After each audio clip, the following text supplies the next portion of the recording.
Ladies and gentlemen, gather round and heed this urgent message. A new menace threatens our fair society. The devil's lettuce, the reefer madness, the dreaded cannabis. Today, we expose a wolf in sheep's clothing. A man who threatens the moral fabric of our society. Jordan River. GrowCast.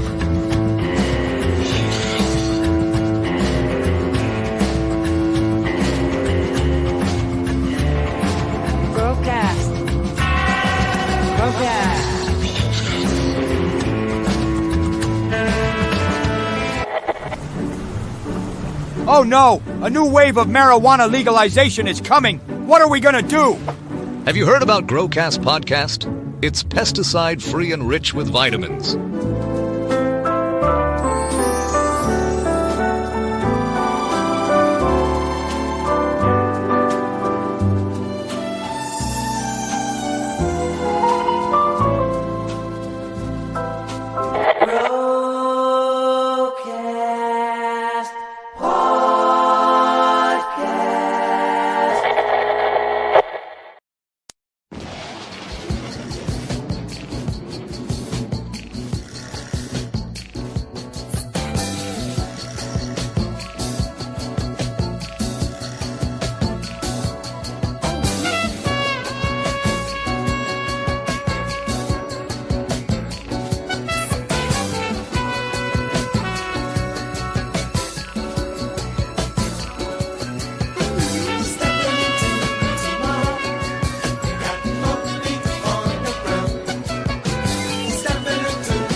What's up, everybody?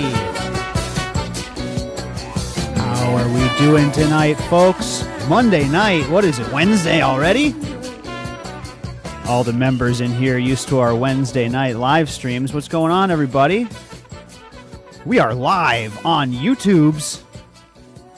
It is Monday, January 27th. I am very, very excited to be here, coming at you live, as always, from the brand new Aquadome, everybody.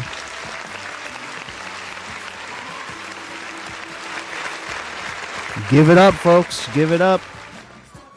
Man, I'm excited to be here. What can I say? I am super, super excited for tonight's show. I wanted to get out here and do a public live stream. It's been too long. I've been thinking about doing maybe one of these a month. I don't know. Maybe doing these on the Mondays that GrowCasts don't release.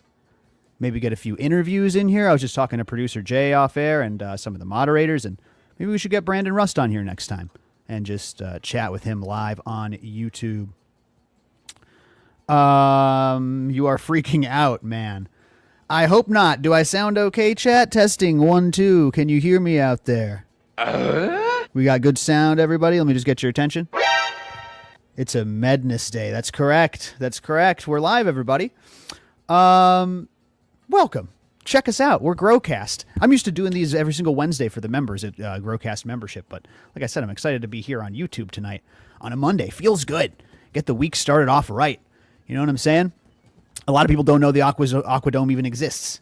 So I got to get out there. I got to show the people what we're doing behind the curtains. So let me say hello to chat there. I got to say hello to my favorite people. Catch up with you folks. Thumb Farmer is the first one in the chat. What's up, Thumb Farmer? And Johnny Appleweed is here. Operation Annihilation is here. He says he's been watching the Brandon Rust episode. Funny, we were just talking about that. Maybe we'll get him on next. Moss is here. Bees Honey is here. Toaster and David and Mad Dog is here. What's up, Honest Herb and Here to Learn? Welcome, everybody. Welcome. Settle in, folks. Settle in. We are just relaxing tonight. I'm going to finish this thing. I got this thing right after. Go ahead and spark up with me, everybody. Go ahead and spark up with me. Damon, we see you in the chat there, buddy. Maybe you're trying to change your name. That could be something you're doing. You can change your name in your YouTube profile if you so choose, but no pressure. It's all good. What's up, Shane, in the chat? Shane, happy birthday to 420 Shane. I saw that in the Discord. So I just wanted to say that. Give some birthday wishes to Shane. in the chat. What's up, Hazy Garden? Chromo is here. Okana is here. Hi, Plainsman, my friend. Good to see you. Oh, good to see you all. Welcome, welcome. Yeah, like I said, tonight we are hanging out. This is a little broadcast from the Aquadome. Got a few things to go over tonight, but really I'm just smoking up with you folks. I want to answer some of your questions.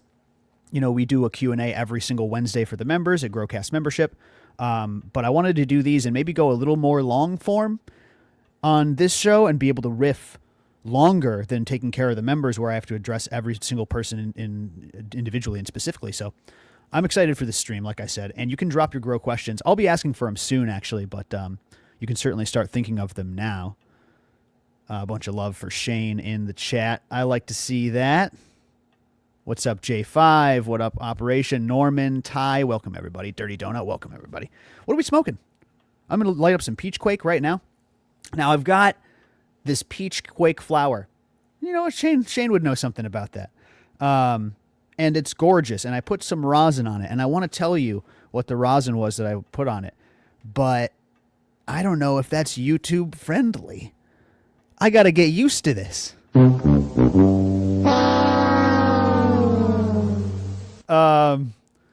No, I'm just kidding. Whorehouse Blues is the rosin that I am currently, and I mean, listen, I'm referring to something here. I'm not talking about the actual thing, okay? The actual condition. Put some Whorehouse Blues rosin on here, really blueberry, really sweet. So I'm enjoying this quite a bit. Ty says he's got some grape sun-kissed. That sounds great. Shout out to Tree14. Nice. I know Tree14. I'll be seeing him and you at Free Seed Day. Free Seed Day? It's the Free Seed Day in Missouri. Yeah, what's that one called? The Mo Love Head Stash Bowl and Free Seed Day. That's what it's called. I'll see you there, everybody. In March. I don't know the date. I should know the date. I will see you there. We already got some questions. We'll get to those in a minute here. Smoking Queen of the South, smoking berries and cheese, sour diesel crust to SFVOG. That sounds great, Norman. I like that. I grew so much of that SFVOG. Never got sick of it. March 14th. Thank you. Thank you, Beast. Thank you, Ty. Woo. Just relit it. And then March 15th is Free Seed Day. Just relit it right where the hash pocket is. So let's go, everybody. Let's go.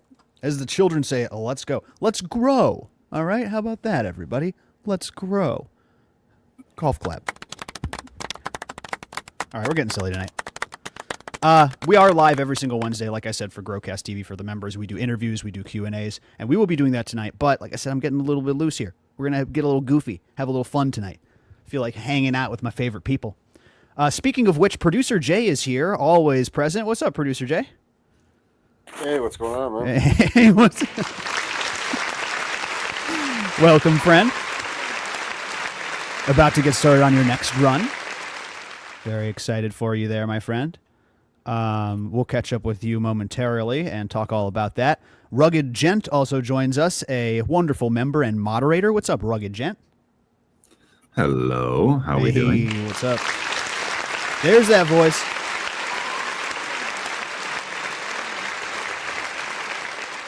Well, not much, man. We're about to answer some grow questions and get into it. I did want to talk quickly about an upcoming event that I'm super excited about. This one, well, Rugged, I want to say we've done this how many times? 4? Is there 4? This will be the 4th, I believe. Our GrowCast Cultivators Cup, everybody. And I wanted to thank Rugged on air because this man really helps me put this together. All of you help me. All of the moderators pitch in so much. Even the members, the volunteers, you all do such amazing work at these Cultivator Cup events. Thank you. But Rugged, be honest, you've seen the preparation for this one compared to all the others. What are your thoughts as far as what this event is going to be like, and will it be able to top the others? This is going to be epic. This is going to be the event to come to. This is like what I think I envision for like the event to be. Like the venue, everything, like it is professionally all together. It is a legit venue. I'm super excited as well. You took the words right out of my mouth. My mouse. There's Not a your mouse in the mouse. house. I got a mouse in my grow, and you took the words right out of him. He hears everything. We do, yeah. Took the words right out of my mouth, Rugged. Which is, this is what the GrowCast Cup was supposed to be. This event, like, we have the most amazing venue lined up, and it can hold 200 people, and we are gonna get 200 people there. So, I'm super excited about it. I can't thank you guys enough. I can't thank you enough, Rugged. Thank you for putting this all together and making this possible and getting this community this size. And now that we can move out of tiny towns and smoke shops to make this happen. Is that Okie Stoney? Well, humble beginnings. Actually, that's a GrowCast champion Taylor. Yeah, you're right, Jay. It's been a natural evolution of venues. Yes. That is correct. The venue was, I mean, like, it was still like great at first too when we did the first launch, and but just time goes on, and now it's a little bit, it's definitely more of an upgrade. Yeah, we've grown into this space for sure. I think Jay is right in that regard. And look, folks, it's absolutely beautiful. This is a wedding venue. We went all out, and this is just the first indoor area. And then you walk outside, and there's a 40-foot by 50-foot smoking tent, which is where we're going to have all the action. So I'm just super, super excited for this. I had to shout this out on YouTube and say, hey, if you want to join in on the party and get in on this, it's April 12th. It's in Illinois, Chicagoland, and it's worth the trip out. Even if you don't want to compete, even if it doesn't line up with your garden, go ahead and check it out, growcast.com, and hit the events page. I really think that you'll enjoy it. I've been so blown away by how the last 3 went, and this one's going to be a whole new level. Yeah. So they're so fun. All the members you get to meet as well, that you get to know through Discord. And then all of a sudden we're all together hanging out. We all have our best flower, our best edibles, like all those things, the best rosin. It's amazing, man. It's a lot of fun. it's a really great way to put face to names, like you said, all the members who hang out. And then also when, like, what I love to see, Rugged, is when, like, new people stumble in. Like, we'll just have somebody who's kind of like a quieter grower, and they'll come and they'll be like, you guys are all growers? And they have this, like, look of shock on their face that there's this whole thriving community that they have. You know what I'm saying? Yeah. And then before you know it, they're in membership and they're in voice chat. But, yeah, it's really cool, man. And just come and check it out. I want to throw that out here now. There's a whole bunch of people in here. You will not regret it. I'm so proud of those events. They're just what cannabis events should be. No trapping, no nonsense, education and community. That's what it's all about. That's what it's all about here at GrowCast. Mary Beth joins us. What's up, Mary Beth Sanchez? Good evening. What's up with you? We're having we're fun just night giving you here a at GrowCast. standing ovation here. Welcome to the show. Absolutely, Jeremy. Go ahead and share that stream. We will do more of these. I'm excited, Mary Beth. We're out open to the public. We're broadcasting live on YouTube. You're live. Things have loosened up quite a bit on YouTube, which is interesting because other platforms have gotten way, way worse. And I'm very excited to do this regularly and start answering some questions. But of course, like I said, every single week we're live for the members. Probably do this once a month. We'll see. Speaking of which, go ahead and post your questions. I saw a few in here already. Do me a favor and just repost it so I don't scroll back and miss it. Put a Q in front of your question if you'd like. And like I said, for the member Q&As, I really like to address every single question if I can. Here on the air, I'd like to expand a little bit longer if possible. So that way we can get both styles, you know what I mean? But yeah, let's see. Oh, is Mary Beth Sanchez coming to the Cup? No, I don't think so this year. Mary Beth, if you ever wanted to, we would make that happen. Hey, sweet. But I know it's that's hard like for me. That's hard. in spring too. I get Billy withdrawals and I'll let the cats. You know what I mean? I'm a old cat lady. What am I going to tell you? Listen, she's there in spirit. Maybe we can Skype right. you in. There you go. We'll do that. Maybe we can Skype you in. Get the big screen. It's going to be a joking. blast, though. Oh yeah. Oh no, it looks great. Looks really great. Yeah, drop your questions, folks. I would love to hear anything you got going on. I have a couple topics that I'd like to discuss, of course, but I want to prioritize what you got going on. So please, anything you're struggling with, any questions about something you heard on the show recently, anything you want to ask Mary Beth Sanchez about soil science, about IPM. VT, that's Astrology. probably the one question that I won't address on this stream, unfortunately. Why don't you ask that question Wednesday? But I'll let's address see. it. But let's see the seed drop. How about that seed drop? Key lime madness, feminized pollination dropping soon. Rugged, did you grow the key lime madness? Oh, brother, I was in that first wave of people that really got it going. Yeah, I So was convinced by our very own B Schmonnies. Hey, fantastic! Get Tell that me, going. tell me your history with that strain, because I think you popped it twice. Am I mistaken? No, I only popped it the once, but I loved it. I loved it. It had that funkiness come through. Mine was different from others, I guess. A lot of people had like those spears growing. It was more internodal spacing, but it was so beautiful, and I loved the smoke. Yeah, I'm so happy I grew it out. Yes, you, Barry. Do you think yours was more of a GMO leaner? How would you describe yours? For the terps and everything, yes. Just everything. Yeah. Because it was earthy. But then if I let it sit for like 8-9 months, all of a sudden blueberry came out. It was so weird. Whoa. How it transformed like that so late. I like that. But yeah, it was just big, dense. Like they were some of the first like big, super dense nugs that I grew was Key Lime Madness. And that's when it was like, oh shit, this is possible. Like you can grow your own giant dense nugs. This is amazing. In your soil pot with no bottled nutrients like you've been trying to do for so long, right? Yeah. Yeah. That's so great, dude. Yeah, definitely good yielder. That's fantastic, man. We've seen a lot of different phenos, and to be clear, almost every one that I've seen, I've really, really liked. However, most of them have been very GMO dominant. Mm-hmm. That at-cross, that doo-doo butt BX4, which is technically what I shouldn't even say GMO. It's technically a GMO BX4 selected for poopines, essentially. It's called the doo-doo butt. And that comes from 808JB, and he did a really good job on that one. Anyways, that one passes on really dominant traits in the little sample size that we've seen. The reason I really like Rich's, the one that the Key Lime Madness that he chose to reverse, was because it's got more of that key lime in it, like way more of it. I'd say it's chem and lime forward with just a little bit of that GMO on the back end, a little bit of that. He calls it funk.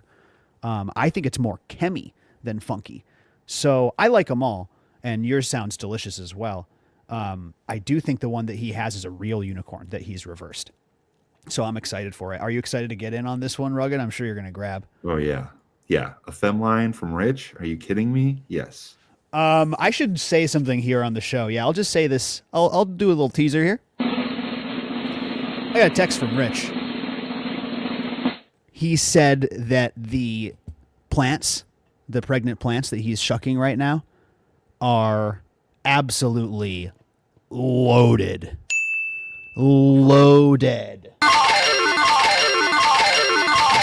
With seeds. Like, literally says thousands. Like,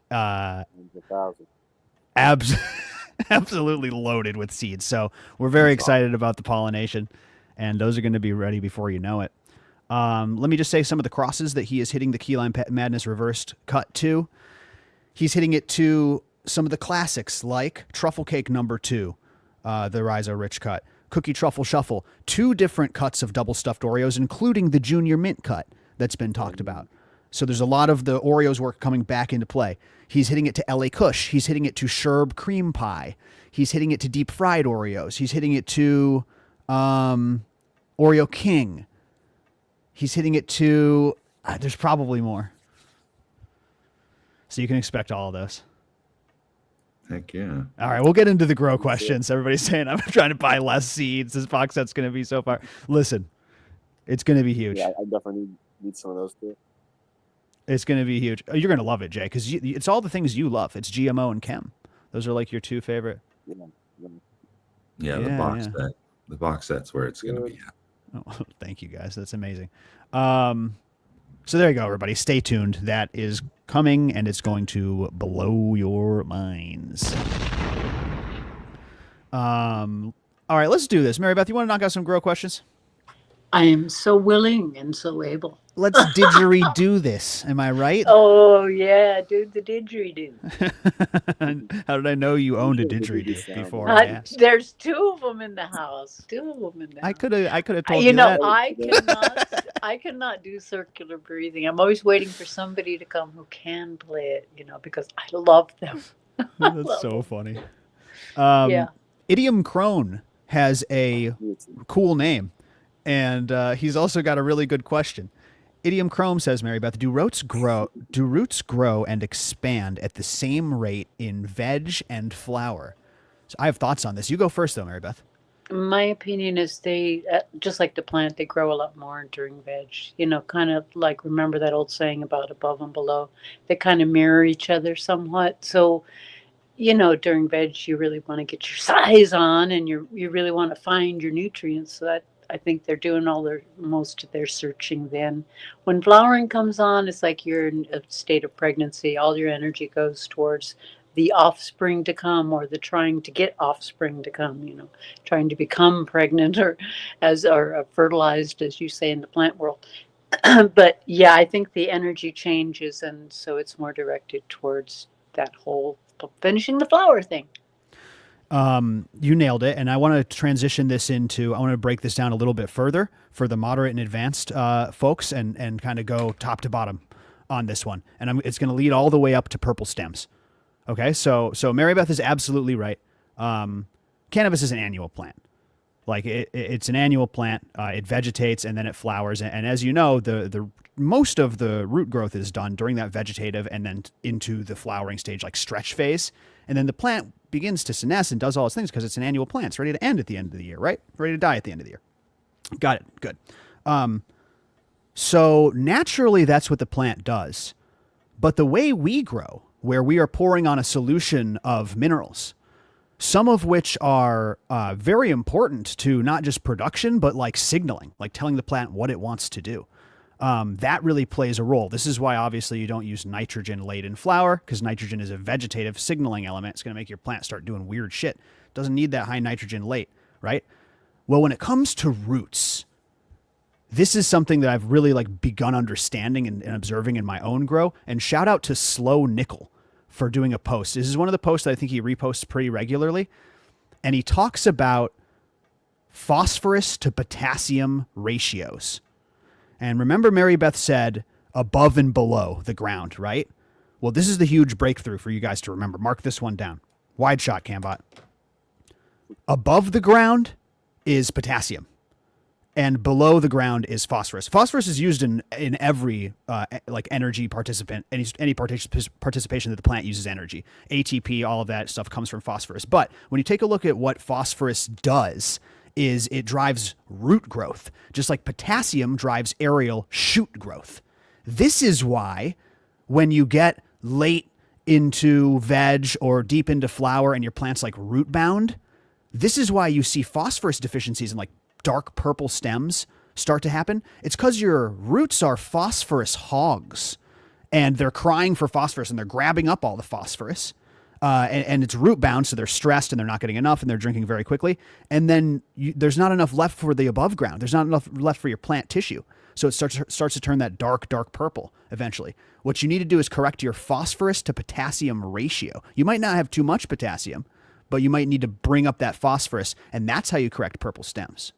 So I'll let my plants sit in a solo cup, and I'll let them get very, very angry and very, very root bound. And what starts happening is all the stems start turning dark purple because the roots are unhappy and the tops are crying for phosphorus. When you fix that, when I up pot them into my magical earth box, right, and now they can get enough minerals and their roots can stretch and all this stuff, the purpling never really goes away.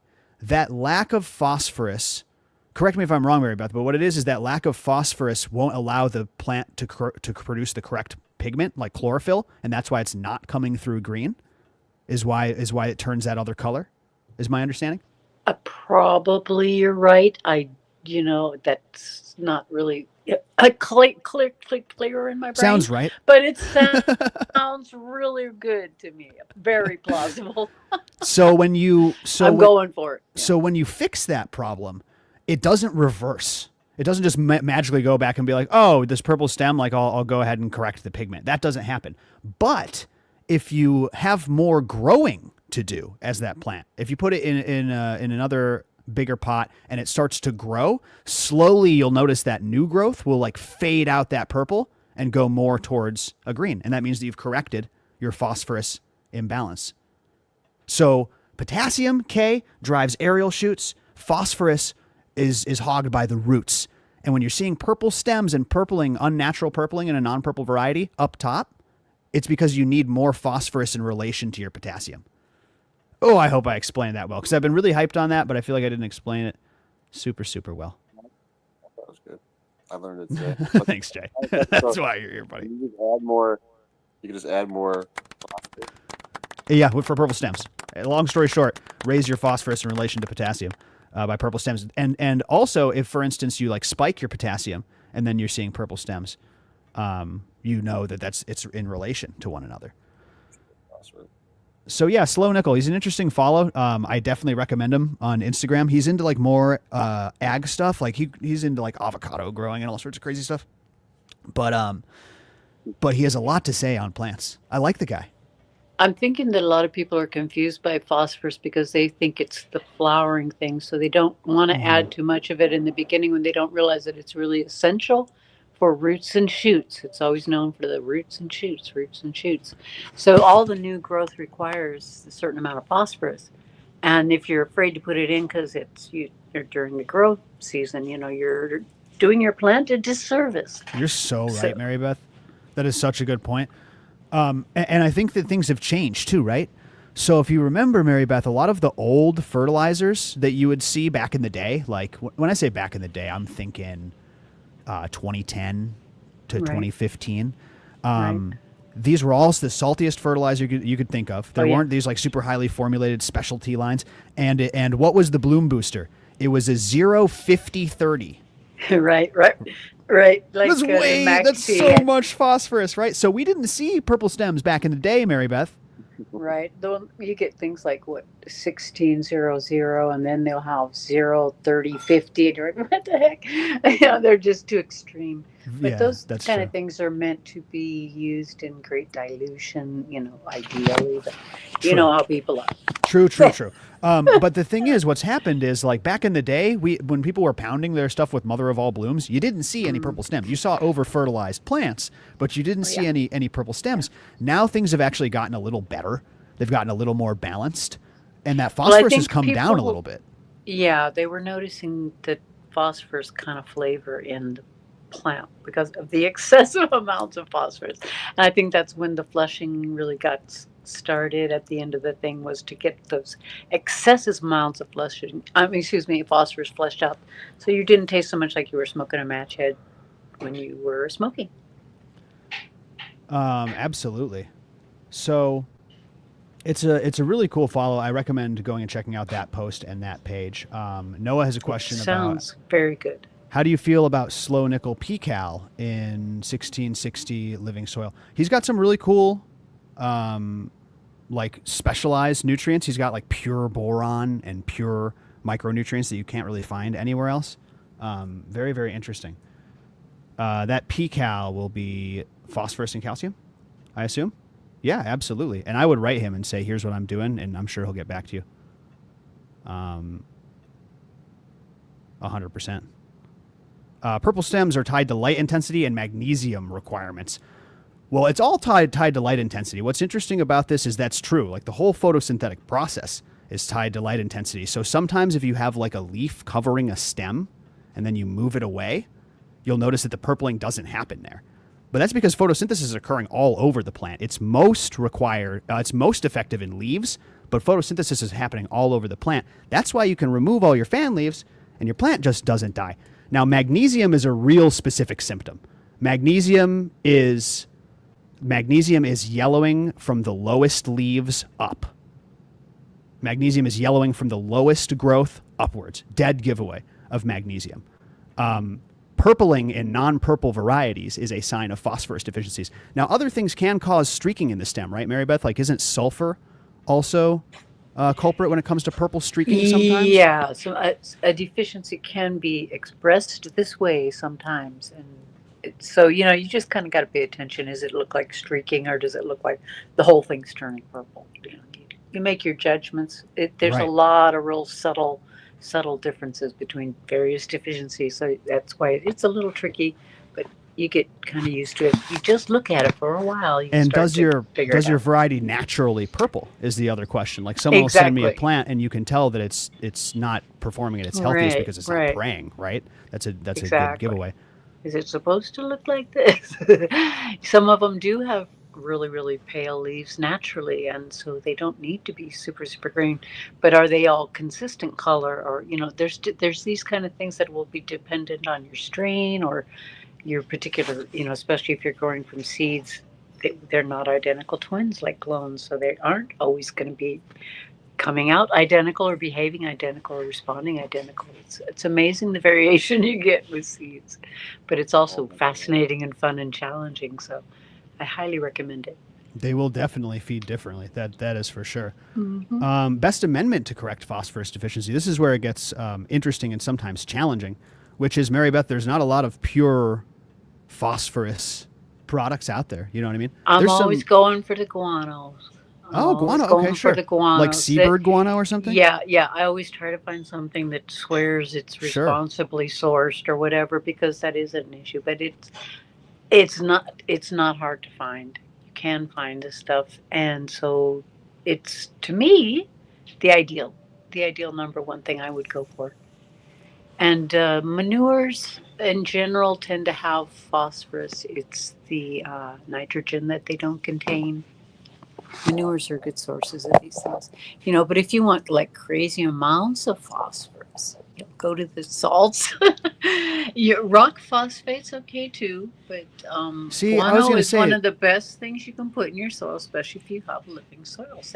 They love that kind of yummy stuff that the microbes can really just chow down and keep on recycling those nutrients. Everyone has their different kind of like flavors, but I gotta say on the rock phosphate, Mary Beth, it looks attractive because it's like a 020, but doesn't it break down? It doesn't break down as readily. Let's just put it that way, right? Yeah, well, I 'Cause it's- like to it's have rock. some in there. I like to have some, but yeah, it's meant to be a slow burn thing. Whereas the guano, you can replace that every couple of weeks if you're wanting to pump your things up, Yeah. without burning them up. Yeah, exactly. Because you do have to be careful, like you said. You do not want to apply too much and over fertilize, especially with the liquids. Yeah, you don't want to lock out other stuff by getting crazy. So you try to keep in balance. But like I said, with guanos, you're usually safe unless you're trying to put on crazy amounts. Right. I mean, right. in my experience, personal experience. I like Peak Bloom from Rooted Leaf, but Peak Bloom is more balanced than just phosphorus. It's got a little more phosphorus than potassium, so you'll gain a little ground with your phosphorus using that product, but it's still got a good amount of potassium and sulfur as well. So that's a good bottle to grab if you think you're a little behind on the phosphorus. That whole line is really good. It's really well thought out, really well balanced. thank you, They Meredith. know what they're doing there. You can tell. It's really nice to have a company like that obviously cares about the plant and the people growing it, and yeah, they really take the effort. I can tell. A space plant going in and out of phase. Yes, it is. So yeah, I think that's. I think that the fertilizers have really changed over time. Like I said, from the days of the 0, 50, 30 mother of all blooms to now what is much more balanced. Well, they used to feed the plants on, like you were feeding farquhar or geese or something. We just put a funnel in and start shoving the stuff down and force it to ingest it.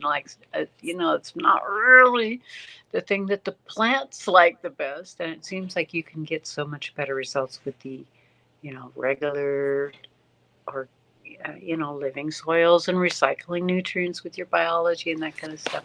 Not giving insane quantities of, every little thing. You're right. I don't like treating, it's kind of like, I want a child to be able to feed himself. Okay. I don't want him to just sit there while I feed him for the rest of his life. You know what I mean? That's kind Learn of to play nice with the microbes. I'm a very, very, lazy Here's some more person. compost tea. Shut I up. want the microbes to do the work so I can relax and watch the garden grow. That's a good point too. You don't want to, chase perfection too much. Oh, Jeremy, I I was thinking about this because we're waiting for this Key Lime Madness drop. Really quick, I'll address this and then we'll get back into grow stuff. And is it going to be ready in time for the Grand Pheno Hunt? February 15th, we're starting the Grand Pheno Hunt. Anyone can join in. If you're in membership, you can even use code RIVER to get in for like $1. Anyone in membership can pop any seeds and someone's going to win $1,000. Shout out to Sherm for winning the last one. He's in chat right now. He won $1,000. So we got this big contest coming up. I implore you to check it out. But the drop for the Key Lime Madness is cutting it real close. And the fact is, Jeremy, the Key Lime Madness drop will not be ready in time. It's just not going to be. Even if it's ready in time, it's not going to be at your door in time. But I think that's a good thing. This is a battle royale. It's supposed to be like a wide pool of genetics. And so we can do another hunt with the Key Lime stuff. We can trick you guys and blind label them so you don't know which is which. So yeah, I think that for the next one, yeah, exactly, Manny. Can't wait for the next one. I think that'll make a lot of sense, but we're not going to get them out, and that's just not going to happen. And there will be too many things going wrong, I'm sure, if we do. So we're taking it easy this time and just taking our time. But yes, thank you. I appreciate you. And stay tuned for that hunt. GrowCast.com/hunt. Find out more about it. Make sure you're in membership. So let's see. Thank you, Arachnid Death. That's a nice comment. Says the stream looks nice, sounds nice. We did a couple tune-ups around the biodome. The Aquadome 2.0. Let's see.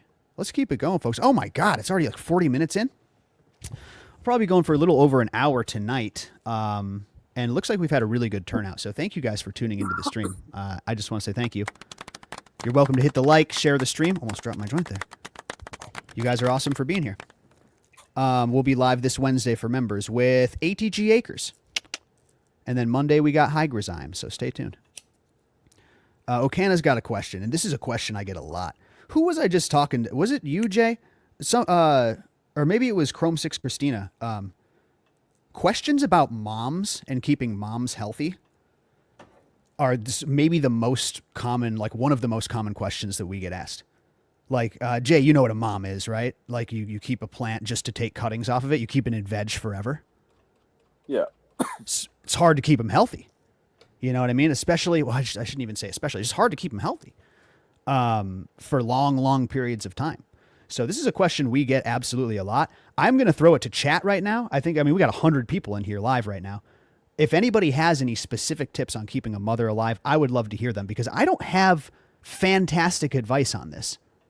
Okay, I don't have one like go-to answer for this question. I got a pretty fair amount of answers in my head. I would say you want to reset your moms by taking a cutting and making sure that cutting roots and then either flowering the old mom or kicking it out. You don't want to just literally try to grow it for years and years. Make sure you do a good reset. But on the other hand, you really don't want to be taking cuttings from an unhealthy plant. So you want to keep your mom healthy to begin with. Oh, OK Calyx is in chat. What's up? You want to make sure that you reset them enough to where they're not unhealthy, right? So personally, I think that here are some things to think about. If your goal isn't like explosive growth, you can change your climate a little bit, right? You can lower the temperature a little bit so it doesn't have as much internal spacing. That helps a little bit. You can not deliver quite as much heavy nutrition. If you're using bottles, you can dial back the nutrition a little bit. Just so you're not getting that explosive growth. You can lower the light saturation a little bit to slow the acceleration of photosynthesis, right? These are all good options. Now, Okana says specifically between keeping a sativa mom and an indica mom. Yes. You're going to have more trouble with the sativa mom because they're more stretchy. Plain and simple. You'll have a better time with the indica because it's going to grow less into your light. That's the problem that people run into. Man, OK Calyx, I could send you the link if you're not busy. But let me check in with chat. I cut from the mother and then flower the mother. Yes, I think that's good. That's a good idea. Lower the nitrogen. Another good point. You know, nitrogen is the veg signaling element. It is the element that's going to cause a lot of that stretch and shoot growth. You dial that back a little bit. Keep mothers less than 3 months. That's a good rule of thumb. Keep small plants and keep them moving. I think that's what people have challenge with, Johnny, is keeping them small, you know? And people usually buy a small tent, and they try to keep their moms in a small tent. You know, that's tough. I think just like with queen bees, it's a good idea to keep changing your mother, you know, take a cut and grow out a cut and make a new mom as often as you can, just to not have the stress of trying to keep that thing alive forever and ever. It's unnatural for an annual plant to be kept alive forever and ever, so it is hard, you know, to do that, like the feeding and all. Definitely. You grow from seed every year, right, Mary Beth? Old school. I do now. For years I was spoiled by having friends who did cloning for me, and I didn't have to do it. So I was lucky they would just give me some clones and I'd give them some bread. And now I don't have that same circle because people migrate. And so I've been doing the seeds, and it's really challenging, but it's really it's a fun challenge. You know what I mean? And so you gotta work your thing a little differently when you don't have that. Now, when you say give them some bread, you mean bread? actual bread? Meaning actual, yes, with the sourdough. Let me be clear. I thought you meant money. You thought she meant money, Jay. No money. No. I bake. Better. Money can't buy this bread. No, I'm baking tonight. In fact, when we're all done with this, I'll be in there shaping the loaves. Amazing. OK Calyx joins. OK Calyx joins. What's up, man? How you doing? What's up, everybody? Hey, this is exactly what I was hoping for when I did the stream, Calyx. So I want to thank you for popping in. Ladies and gentlemen. You see me live and hop in my chat, and then you hop in the stream. Thank you, dude. I appreciate that. Dude. Hey, I got a minute in between putting away dinner and getting kids to bed. I just hopped on to see what y'all was doing. So. I'd love to have you for a minute, man. We're talking about keeping plants short as mothers, keeping mothers healthy. And Okana has an indica and a sativa, so he's polycropping. And you're probably going to have an uneven canopy unless you're pruning real hard. Reese says tall tents. Here to Learn says silica inhibits stretch. That's the kind of stuff I'm looking for. Fantastic. Here to Learn. Do you have any advice? We talked about this a little bit on the show, and you said that you kind of struggle with it, right, Calyx? Oh, yeah. I'm terrible at keeping a mother, but I don't have the facilities really to keep a mother. You know, I have a shed. So that and that shed has to go through seasons, which will be hot and cold, and I just don't have a great place for long-term plant growth. You know, I like to, you know, summertime I'll veg a little bit, but you're talking about mothers. The best thing for me and mothers is if I got a big pot. If I can keep a mama in a big pot, I'm going to make her a MILF, and she's going to be happy as can be. But if I got a mother in a small pot, it just doesn't work. That was going to be my advice, and I don't like to recommend, we support all grow styles here. I don't like to recommend, like, hey, just switch to soil, right? Switch to an earth box, which I think is a great way to grow. But I do think if you're going to keep a mother, a big old container of soil might be better. Less watering, bigger roots, and the thing will be the food. It's the feeding that I think is what always gets people with mothers, because mothers, like even just a regular plant, once it gets about 4 or 5 feet tall in a 5 or 10 gallon pot, it's like you gotta. Not only do you got to feed it more, and it's like your pot's still wet and all this, you know, and you're kind of like, okay, how am I going to get more food? So I basically, like I showed you those pictures today of my Grow Alley or Gasoline Alley. I got a monster plant in there, and JLF itself isn't feeding it enough, and the soil is still wet, so I can't keep on feeding it JLF. So I actually had to put some dry amendment down on it today just to make sure it's getting enough food. That is absolutely right. And like one of the best parts about bottles or high frequency fertigation or things like that is explosive growth, which you don't really want. So it's just something to consider. And, you know, we have a challenge about trying something new in our membership right now. And I always recommend growers, like, you can get real good at your style and you can learn a ton, but there is a certain point where you get so good that you have to try something new to learn something new. Like, honestly, not to mention there's nothing to learn, but your acceleration of learning goes down. And if you just put one plant in hydro or vice versa, you'll learn so much. So I always recommend people try new stuff. But indica versus sativa and the differences, you're going to be pruning the sativa more. It might be more sensitive to feeding. If it's like a land race, some are sensitive to feeding. That's tough, right, Calyx? Oh, yeah.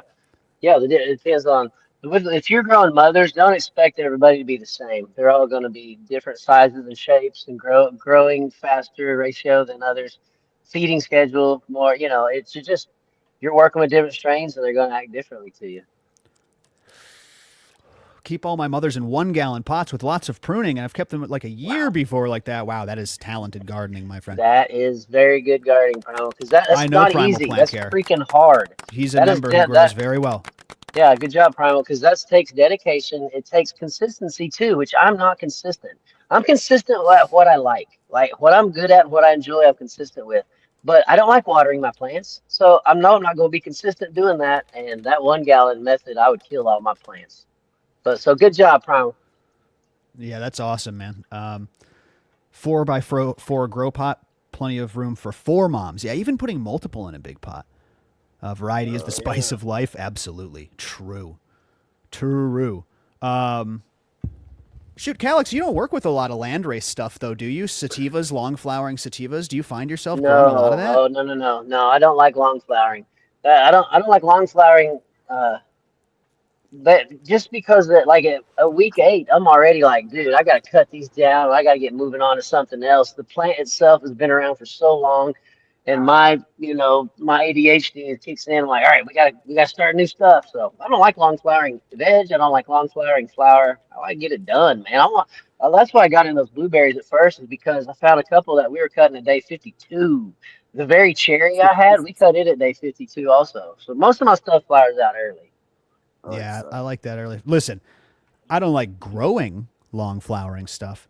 I like smoking long flowering stuff. You feel me? Like I'm not prejudiced here by any means. Yeah. But it's the growing it that I find to be tiresome. So I want to be clear on that. And yeah, good point. I do have to say, like, everything is a hybrid now. Everything is so muddled. I can't tell you. I've got some plants in there that are by no means landrace sativas, and they get huge. Specifically, that super snow brunch, which you guys are going to see in a cross in the future. That super snow brunch gets huge. You'd think it was a sativa by the way it grows. So, just one of those things. But Calyx, let me get an update from you, man. I know we don't have very long. What's new on the list? Hold on. Let me actually cut you off.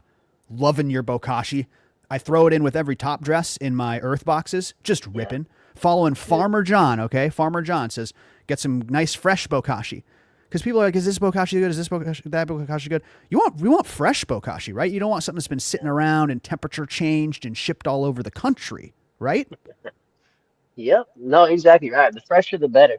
And you'll know here's the way to tell if bokashi works. Because guys, I've made it before, and like Jordan said, you might wait too long, or who knows? It's nature, man. You can't control everything. So I've sent out bokashi before that didn't charge.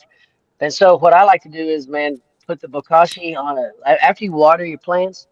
Get a layer of bokashi in there, and then cover it with some fan leaves. And then in a day, you should see mycelial growth, and that'll tell you if it's active, if it's alive, or if it's powerful or not. Because I've made bokashi that will ignite really fast and make a great fuzz of mycelium. And then I've made other bokashi that didn't take off as fast, but it still makes mycelium. But I think I've found ways to make a good bokashi.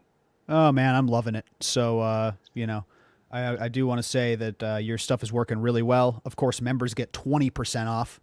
Listeners can get 10% off with code GrowCast, but members get 20% off of your site.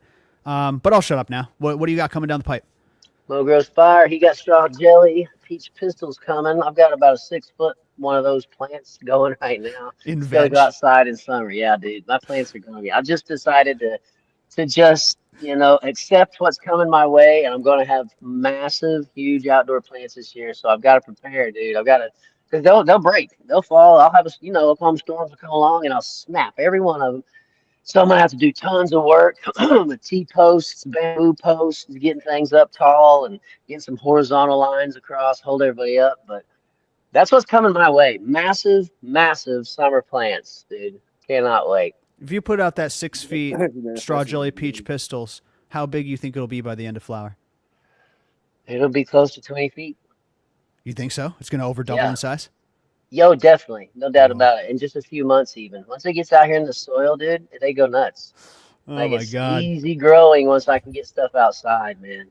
That's So I'm gonna just be waiting. nuts. I got another month. I mean, golly, what's it's end of June or end of January, all of February they're gonna grow. First 2 or 3 weeks of March they're gonna be inside, and then finally out. So I mean, it's another freaking 8 week cycle we got going until I get to get them outside. I don't know what I'm gonna do. I've got a foot left in my shed. Oh my God, Above. man.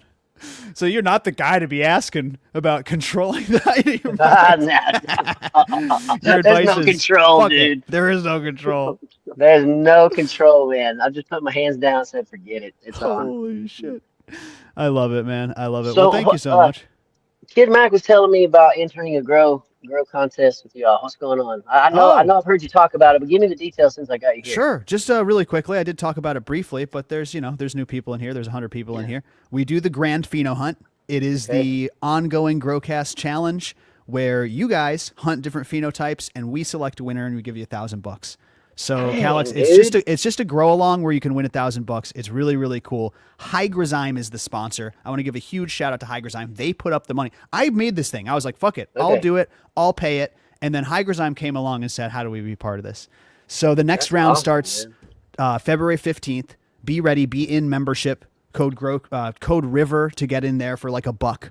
And do that in, I don't know, the next week or two. Get in there and be ready on 2/15 for the Grand Pheno Hunt. Please come Let's be part of go, this, guys. GrowCast. It's Let's so go. I want to see some greatness. it's so fun, Calyx. And this is round 2. It's a little bit different. You can pop anything. So the reason someone just brought up your genetics and said they're going to do it in the hunt is because we don't sell a Pheno Hunt box for round 2. This is a battle royale. You pop your stuff. This was inspired, Calyx, because people hoard seeds. They put away a pack of seeds and they say, this is rare. I'll pop it one day. And then they never pop it. So this is what that Pheno Hunt is for. And Kid Mac is coming to fucking take that crown. He's coming to win $1,000. You're welcome to join as well if you would like. And Man, you're gonna give me $1,000? I mean, listen, the mods are in. Like, everybody except for I can't win my own competition. Rich can't win his own competition. But aside from that, like, I think Rugged is here with us still. I think Rugged's going to be popping for the Pheno Hunt, right, buddy? Unfortunately, because of my move and all that stuff. Oh, Dude, that's right, I dude. That know. what a sore spot. Oh no, I you were know. going to, and then what? No, oh, I'm so I won't- sorry. I won't Edit have that any- out, Cambot. Edit Nothing that out, to enter for Cambot. the cup. You would be Can't if do it the weren't for you Pheno- moving. I would be. I would have been doing Good luck, dude. something from Rich or Sixth Sense Skunk, yes, but not this time around. Next time. Yeah. The mods are in, and Rugged is in spirit. But I'm sorry. dude. It's not, your Shimoni's fault. in. It's not your fault. So, anyways, that's the haps, Calyx, and your good. your That genetics sounds are great, dude. represented. So, All right. Thank you all, GrowCast Nation. Yeah. Appreciate all You you enter for guys. me, Calyx. Fantastic. You enter for me. I hear you. I got you. Jay, you're a little We bit might be able quiet. to. But anyways, Calyx, listen, I don't want to keep you all night, but OKCalyxShop.com. Yep, OKCalyxShop.com. Go check it out. I got some genetics on sale. Use your GrowCast codes, and you members have your special code. Use it. You'll get a heck of a deal, man. You got it. Thank you, buddy. I'll see you soon, and I'll see you October for the Natural Farming Immersive. You got it. Peace out, GrowCast. I love you, man. Bye. Okay, Calyx, everybody. Give it up for the man. Standing ovation. Legit genetics. You liking what he's putting out, Rugged? Well, last cup that I was at, Bully Man had some Cherryana Grande, I believe it was. And that is from Calyx. And that was one of the flowers that I smoke at the weekend that stood out to me. There's another thing about the cup, man. You're going to get exposed to so much different flower, and something crazy is going to stand out to you never would have thought of. It's absolutely true. Give it up for that guy, though. I'm honored. Give it up for you, Rugged. I'm honored, man, to be looking at the 2025 that we're looking at is going to be so fantastic. So yeah, thank you to OK Calyx. Thank you to all of you team members, all of you listeners, all you members. Means the world to me. I don't want to get sappy here. Okay, so listen, we got a bunch of people in here. We're going to go a little bit long. Let's answer a few more questions. Mary Beth, can you hang out for a little bit longer, answer a few more questions? I'd love to. I wanted to, before we forget, I noticed a question flash up about silica. And I thought we should address it. He thought, "Oh, put on silica because it'll shorten the internodes," and that's Yeah. true. But you don't want to over apply silica. And Mm. he seemed to think maybe the solution was more silica. And I just want to say there are things that can go wrong when you overdose on it, and your plant can get so tough. It's kind of crazy. Yeah. And that might not be a big deal for a mother, but for a plant you want to consume, it's like, God, Jesus, man, you almost can't grind them. They can get so, if you overdose on it. Should And we talk also about silica? it can make funny things happen in your plant That's if it gets interesting. too much. But it does, in proper doses, it does help shorten your internodes. It is known for that. So this is true. But I'd you like know what? Too to much of a go good deep here. thing. You want to go? You Yeah. want to go deep on silica Yes, right now? Nick, I bet you Nick could do that better than Let's you. do But, it. I just know Well, there's listen. that little issue. Let's scratch the crust, as they say. Little joke there. Silica crust. Well, you'll notice even Um, when you defoliate, it's harder to pull the leaves off. Yes, 100%. Yeah, oh God, I It have to turns use into scissors like, sometimes. yeah, it turns Yeah. into this gnarly wound instead of just snapping It's- off cleanly. It doesn't want to let go. Let me set it up for a minute here. So silica, of course, the most abundant mineral in the Earth's crust. It is everywhere in the ground, out in the natural world. But it, I think that Nick was the one who enlightened us to this, or maybe it was you who said this, Mary Beth, was not considered an essential element during like early botany development. We were just developing the science of plants and agriculture and fertilization. Silica wasn't considered an essential element, right, Mary Beth? Oh yeah, they're really slow at putting things on the essential element list. That's why they started off with NPK. There was So few. 3 at Right. first, Right. and then they went up to 6, and now they're getting up to okay. Now the micronutrients count, but only so many. And probably think pretty soon they'll discover everything Yeah. needs to be had in some minute amount. But if you look at formulations, there are still cannabis-specific Yeah, lines out there that have no silica in them. No, And- no. But and it that's used just to very be a interesting. thing, yeah, that was often recommended, especially towards the end of your grow, because you wanted to make your dense buds. So you had to get silica for your dense buds. But you could make them so dense that it was really hard to grind them or cut them. I mean, literally, it was like, well, you'd notice the difference for sure. It was almost like you could, if you had a big nug, you could hurt somebody with that thing. Don't throw it at me. No, but seriously, it does have that power, and that may be more than you want it to be. Just saying. Oh yeah. Learn No, to no, there's a adjust couple things. to your own taste. There's a couple like things. I'm getting salting hyped your up. Food. I'm There getting you hyped go. up here. So first of all, you're right. It can make your leaf tissue tough, which is a good thing for resisting pests, but becomes a little weird for defoliation. Okay, here's something a little more impactful. If you're breeding and you hammer your plant with silica, your seeds will develop such a hard seed shell and hurd that sometimes they'll be hard to pop. Your germination rate might go down because you had so much silica sunk into those seeds. Okay, and then I was here's thinking about that too when people complain about hard Yep. to pop seeds. That could be a lot of it. Yep. And third, you can burn your plant easily. Now, this was something I'm going to need a little bit of speculation from you, Mary Beth, because this is something that I've been thinking about, and I'm probably going to sound like an idiot to somebody like Nick, who like probably knows all the specific answers, all the PPMs and everything to what I'm about to say. But it seems to me like this old cowboy who just helps growers in their grow. It seems to me like certain elements really easily burn your plants. When people add too much of a nitrogen supplement, tends to burn their plants really quickly. And then I would say the number 2 thing that I see is monosilicic acid. People use this Power SI. People use this Mammoth SI. Rest in peace, Mammoth. And if you use just a little too much of that stuff, you will see straight up nutrient burn. The tips of the leaves burning from the outside in. So I don't You kind know. of got to be careful with it. It's like you're very good to have, but don't overdose it. It's I easy to can be a overdose little looser with other things, but with that one, I try really hard to really read the package, really pay attention. Okay, what's my soil volume? What amount, and how often am I doing this? So yeah, be a little more persnickety and careful with the silica. So I don't know if it's just a function of that it's needed in such small amounts and it's so potent that over measuring it is much more amplified, or if it's a function of the monosilicic acid itself burning your plants easily. But absolutely, what you'll see is you use that stuff, the monosilicic acid, which is the most uptakeable form of silica, I guess, and really great way to add some weight to your buds, but add a little too much and you're going to burn your plants. So there you go. It's my little rant on silica. So I agree, Mary Beth. If you're trying to keep your plants short and you're not using a silica supplement, you might add a silica supplement to try to shorten it. But if you're already using a silica supplement and you think, hey, I just need to add more, be careful because you might burn your plants. Fair? I think that's fair. I'm going to go for that, Jordan. That's good stuff.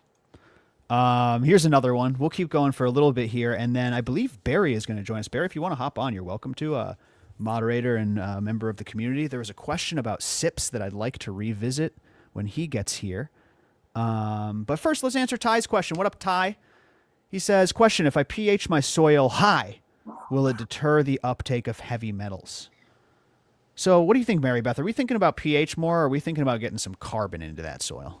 Yeah, for me, pH wouldn't do the trick. If you thought you had heavy metals, you need the humic acids to get the chelation going on. So you want a lot of the fungus, and the fungus loves the carbon, right? So that's going to be a really good thing to have.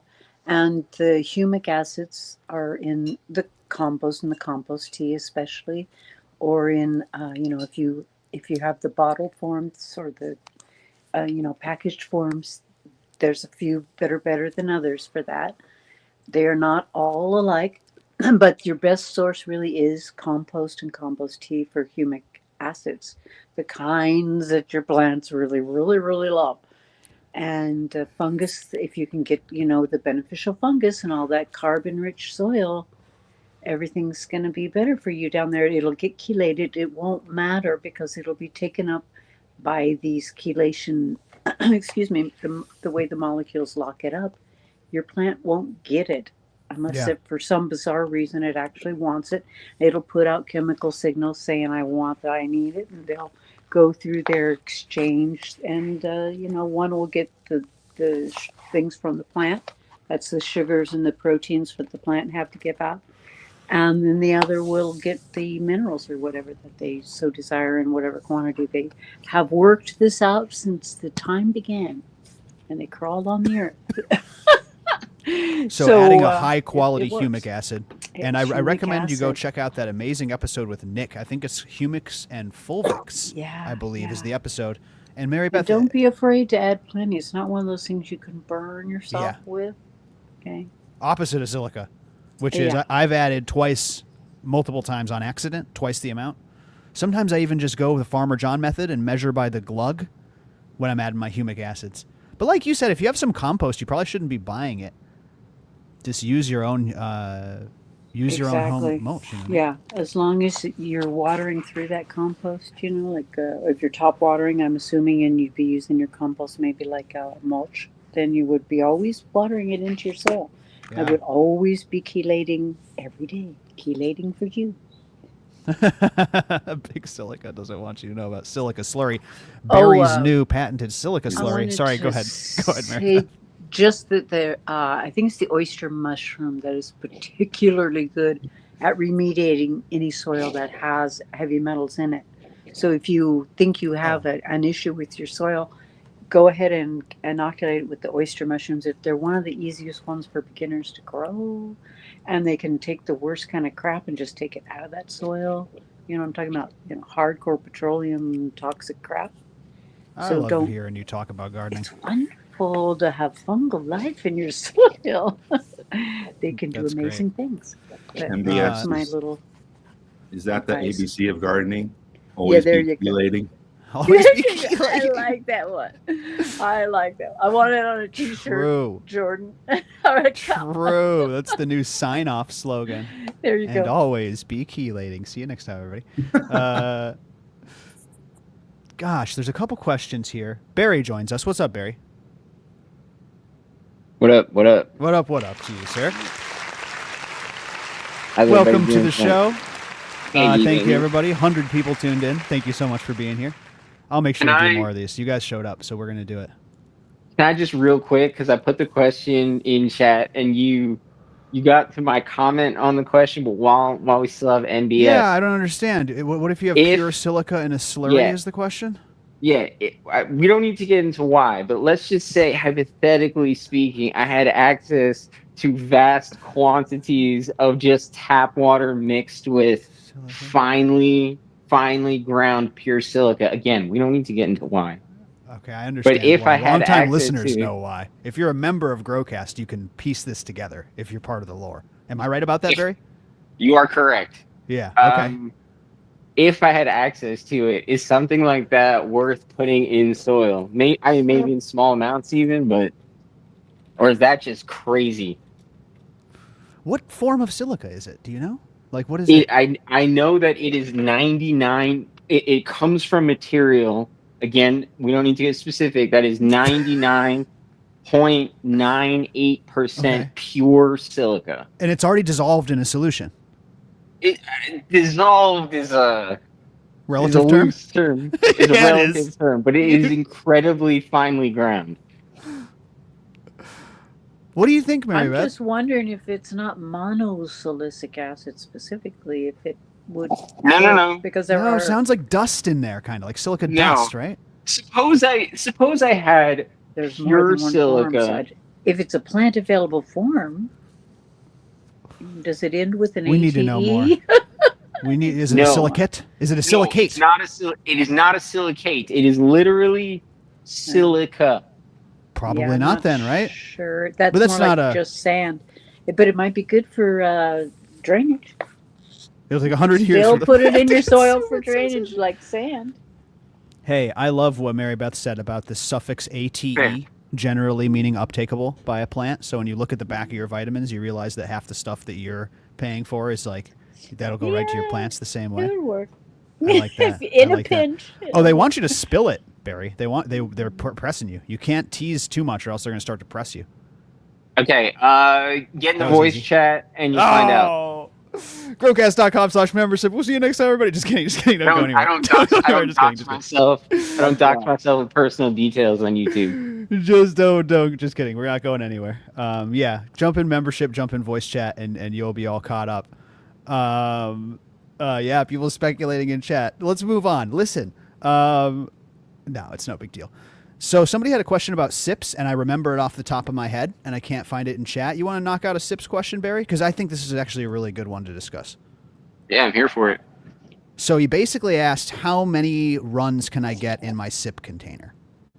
And first I want to thank Barry because he's the member who put together the official GrowCast homemade DIY SIP system, sub-irrigated planter, where the water sits underneath the soil, you know? And thank you for doing that, Barry. I appreciate that, brother. That was really cool of you. Please, And please, the- I'm happy to do it. And the reason I like your SIPs, in some ways, in a lot of ways, better than the Earth Box, is because it's bigger. When you build it out of the large Home Depot totes, you've got a bigger volume of soil and you're almost treating it like a living soil bed. Is that fair? Is there any difference between how you treat your Earth Box and how you would treat a living soil bed, a no-till living soil bed? No. So when you kind of understand the principles underlying the SIPs container, you can modify it incredibly easily to like bigger and bigger containers. So just a caveat, the resources for a standard 27-gallon tote, the ones that I made for myself were significantly bigger, and just by dimension, they were each slightly smaller than like a 2x4 grow bed. It did not come up to a point where I felt like I needed to change out the soil or like reset anything. You know, you got to make sure to re-amend. But I did a few runs in the tent. Now they grow vegetables for me outside. Wow. Yeah, you just keep going. Really. That's great. I like that a lot. Now, conversely, the smallest SIP you can get your hand on, other than, of course, the CEO mini SIPs, shout out to CEO Grow, but the City Pickers are the 2x2 version that people use in smaller tents. Producer Jay used a City Picker and just recently tossed that thing. Jay, when you pulled out your soil, did it still feel like soil, or was it almost like a full brick of roots at that point? It was a lot heavier than I thought it was going to be. And was it kind of like just a root ball itself? Yeah, the roots were all throughout it. Right. I feel like dumped all of it. Right, and that's because it's a smaller container, so you're going to have less of that nutrient cycling, less of that space for the soil to be soil. you know? And an earth box is somewhere in between. So I've seen people reuse earth boxes, and I've seen other people, like I was talking about the aforementioned Farmer John style, who just replant every time and get rid of those roots. So how many runs can you get in earth box? It really depends. It depends on how hot your soil is. It depends on how big your earth box is. And your SIP system is. But a couple runs, give or take? That's what I'd say. What's your answer, Barry? At least a couple runs? At least a couple runs. And I also want to say that the root presence I have not personally found to be an issue. One thing you could do is just wait a couple of weeks in between runs. So like after you chop your plants down, especially if you're continuing to maintain the soil moisture, the main mass, that little section of trunk and a significant portion of the root mass will just come out so easily. Just rip it out with your bare hands, not a problem. Right. Also, you can just plant directly next to it instead. Just find empty space. There's the way roots seem to work, from what I understand, is they'll just grow around other roots.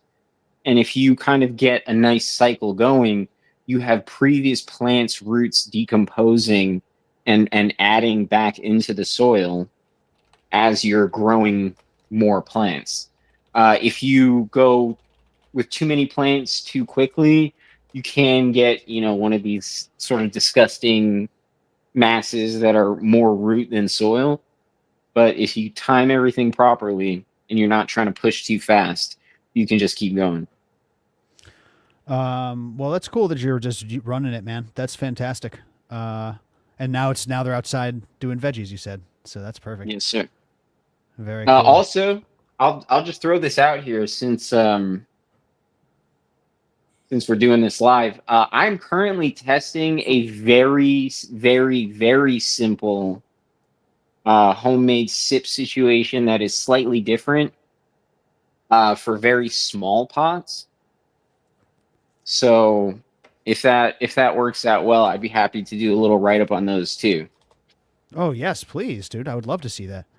Like I said, you did a fantastic job on that SIP system guide. So make sure to check that out. If you're a member, you can just go grab that for free. It's in resources, or grab a free 7-day trial and grab all the resources. The hash guide, the SIP guide. Come check us out. You'll love it. And thank you for that, Barry. Follow up with us, man. Let's do that up.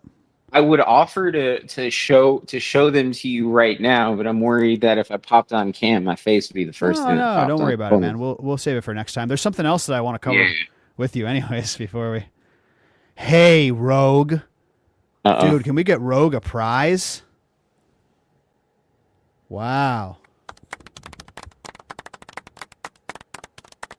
I mean, how did you recognize? That's fantastic. Rogue, you're not a member, are you? How can we get a hold of you? Can you write me? I don't know how I'm going to know it's you, but you got to write me, Rogue. We want a prize, dude. We'll get you a prize out of the prize vault. Rogue was just able to spot yeah, there you go. Johnny Appleweed's got it too. Something in the set. And what these things are. Anyways, it's just a paperweight now, man. It's just a cool little paperweight next to a plastic skull. Hey, I was the guy that won the thing. Hey, I was the guy that won the thing. Getting membership, you'll win a ton of prizes. Oh, hey, I know you. Yeah, absolutely. Yeah, hit me up, Rogue. Hit me up. There you go. That's how I know. That's your Instagram. Fantastic. Hit me up on Instagram. I'll have producer Jason your prize. No, absolutely you can, Lisa. That's that's definitely an option. Very important to keep that life cycle going, right? And use that cover crop properly, like Mary Beth is always saying. Mary Beth, I think a lot of people use like a living mulch, which can be great, but I find sometimes causes problems with cannabis, whereas you get something in between the principal crop, like you said, I think is really the move, if possible.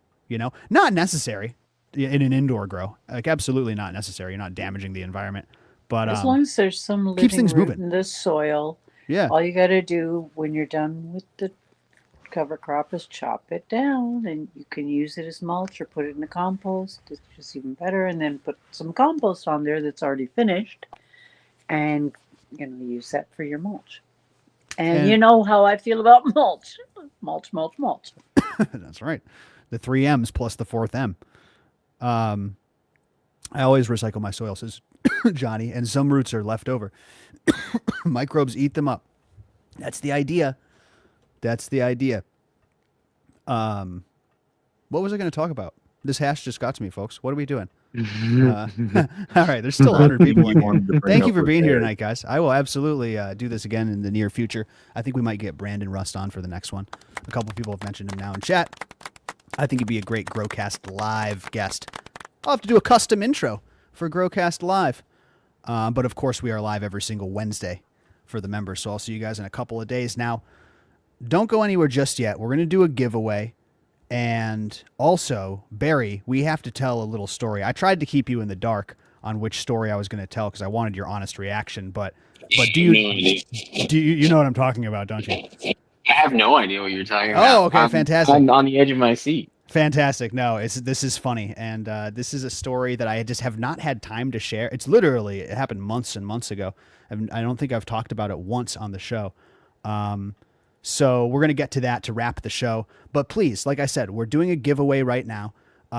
Post in the chat. There's 100 people here. Post an emoji, post something in the chat, post a nice comment about Producer Jay, and we're going to pick someone out of the chat who's going to win a prize. In the meantime, let's let Mary Beth go for the night. Mary Beth, thank you so much.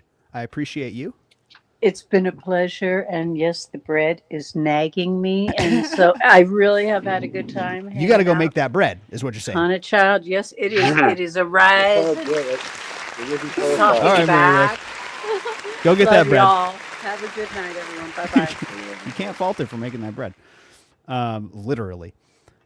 So we're going to pick a little winner, and then we're going to talk about something hilarious. Rugged, I don't even know if you've heard about this. I'd love for you to stick around for this one. So Jay is an OG. They really are. Now they're sucking up to you, man. I'll pick this one. How about that? Ha! Here we go. Post something. Post something, folks. You got like one more second. We're about to crack 100 viewers. All right, here we go. Here we go. And the winner is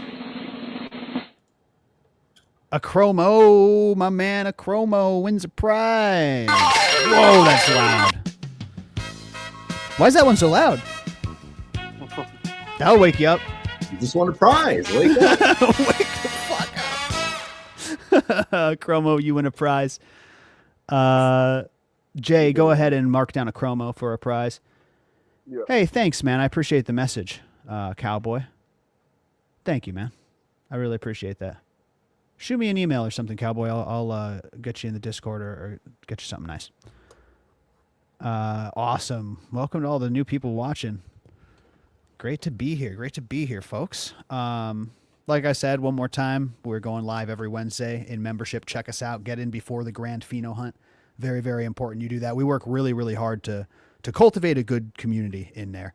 And GrowCast membership stands for just that. We stand for community. We stand for unity. It's a great place to come if you want to be given helpful, accurate advice, if you want to be uplifted in your garden in a positive way. If you want to argue about breeder beef and talk about provenance and argue about that stuff, probably not the place for you. So I implore you to check it out.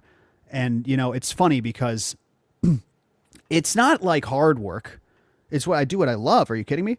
But it's a lot of work and it's unexpected work. And sometimes it surprises you in ways, which leads into the story that I want to wrap this show with. This is a story about protecting the Discord, actually. This is a story about moderation. We have 2 moderators here. I've got an amazing team under me. I've got people like Jay and Mary Beth who work with me, work for me on GrowCast. I've got my moderators, which take care of the server and just help kind of coordinate the community. I've got my ambassadors, which help spread the word about Overgrow. I got my operatives, which help spread the word about our content. Incredible stuff we're doing in there. And thank you to everyone who's part of that system. But oh my God, the server never sleeps. We got people in overnight. We got people in Australia picking up when people in New York are going to sleep and all this crazy stuff. And there was one Sunday morning that I will never forget. It was unlike any other Sunday morning in the Discord. And so I woke up early this Sunday morning. I never wake up early, especially on a Sunday. It's like 6 a.m. maybe.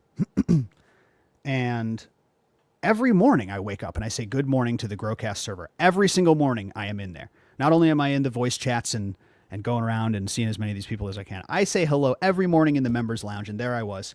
And I open up the members lounge. And what do I see? Right front page of our Discord, first thing in the morning, 6 a.m. Sunday. It is one of the more graphic, lewd, not even lewd, just straight up pornography. Scandalous. It was scandalous. No, I mean, it is hardcore pornography in my Discord, right? So that's a fine how do you do on a Sunday morning. So I'm like, whoa, what are we doing here? I delete the post and I ban the guy, right? And I'm going to pass it to Barry in a second here, but I delete the post and I ban the guy. But that was a big, big mistake. Because if you ban someone, I hit the wrong button. What you need to do is hit the ban and delete all messages button. Yeah, that's what I should have hit. I thought that I deleted the bad part, okay?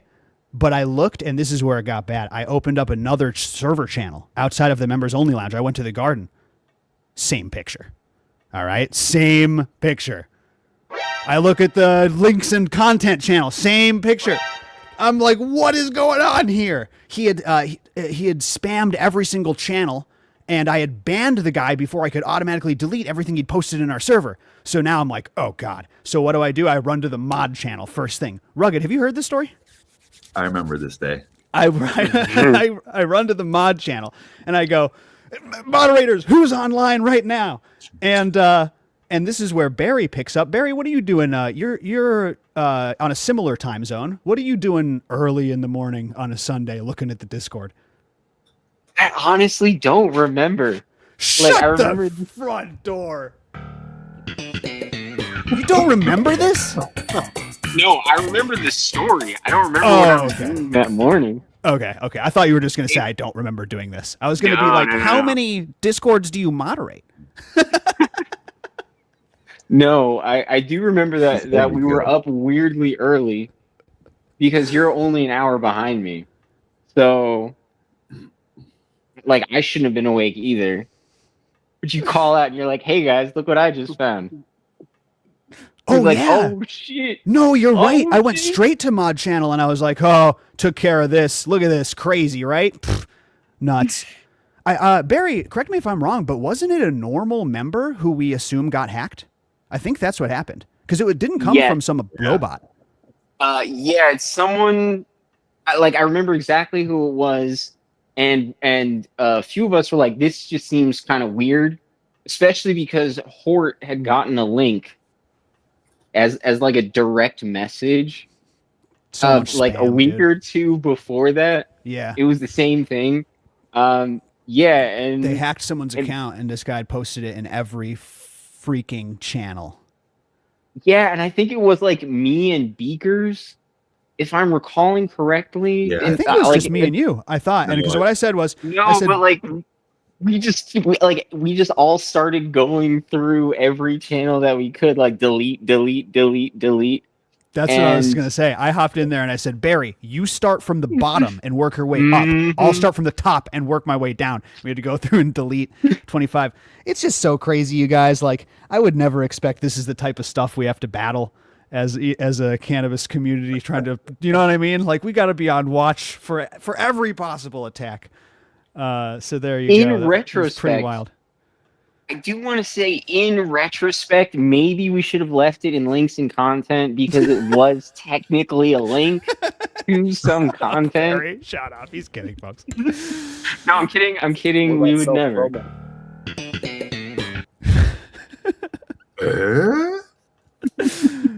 That was good. That was damn good. So there you go, everybody. The things we do for you people. No, just kidding. It's a pleasure. And that's only happened once in all the years that we've done the membership. But you got to be on constant alert. And that's why I've had no place to tell that story until today on the YouTube. So shout out to the moderators for making sure that you don't see graphic imagery the second you try to get plant advice. I think that happened one other time, not in every channel, but one channel. Someone did hop in as a new member, because you're right, that person got hacked. Yeah, That totally. Yeah. It's true. Don't click those links. People ask for the link. You don't click those links. That's how you get hacked. That's how you get hacked. Thank you, Slug. He's coming in with a serious comment. We appreciate you. No, yeah, it's like I said, it's not hard work, but you have to be constantly alert. And I super appreciate the team. Listen, we're 90 minutes in. This has been a fantastic YouTube stream. Thank you guys for showing up. And you've definitely convinced me to do more of these. So we'll do another really big one here soon. I plan on doing 1 or 2 of these a month in the future. If this is your first time seeing the Aquadome, then welcome. I implore you to go check out our past content. And like I said, Code River, just jump in membership and check out all the stuff. Come hang out with all these wonderful people in chat. Get advice anytime. Code River you get in for like $1.50. So check us out at GrowCast.com. You can find it all there. But that's all. Let me say goodnight to my favorite people. Please post in the chat. I would love to say goodnight to you. And smoke one more, wrap this up. And say goodnight to the panel. Thank you to Mary Beth. She hopped off. Thank you, Producer Jay, for hanging with me, buddy. I'll see you soon, yeah? We'll get you a better mic for next time. You're good. Rugged, thank you, man, as always. I super appreciate you, brother. And we'll be talking about that Cultivators Cup shortly. Soon. Yeah. Soon indeed. Soon indeed. Thank you, Barry. Awesome chatting with you, buddy, as always. Likewise. And I'm going to say goodnight to my favorite people and call it a stream, everybody. Thank you for watching. Stay tuned. We're live in 2 days for the members, and I'll see you when I see you. Check out the next GrowCast podcast with Hygrozyme coming at you. Until then, good night to the following people, but not limited to Sherm and Mogros Fire and Mike the Pool Guy and Moss and Jackson and Mogros Fire again, and Norman and Izzy and Slug and Jeremy and Not Sure and Gypsy Lee and Jeremy Hula and Rick at Midnight and Johnny and VT and Roland Ski and Johnny Appleweed and Meows and everybody. I'm stoned. Bye, everybody. See you next time. That's it for now. Go Team GrowCast. Where's my outro? Bye, everybody. Be safe out there. Love you. Peace.